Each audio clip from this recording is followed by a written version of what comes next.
আমাদের ফোনে file manager নামে একটি অ্যাপ আছে। ফাইল ম্যানেজার অ্যাপে ক্লিক করব। এখানে আমি যে ফাইলগুলো ডিলিট করতে চাই সেই ফাইলগুলো সিলেক্ট করব।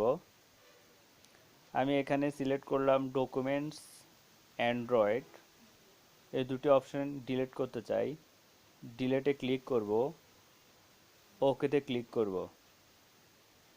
দেখুন, যে ফাইলগুলো সিলেক্ট করলাম ডিলিট করার জন্য ও ফাইলগুলো ডিলিট হচ্ছে না, এমন একটি লেখা আসে।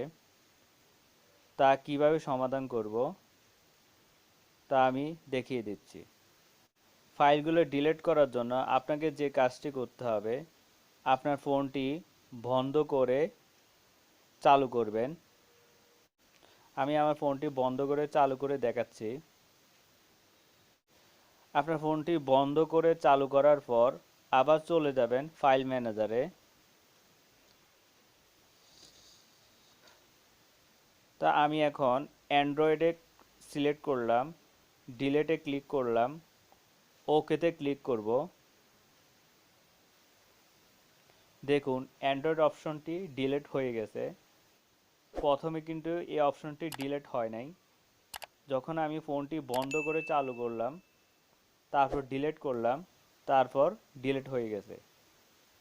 এভাবে আপনারা আপনাদের ফাইল ডিলিট করতে পারেন।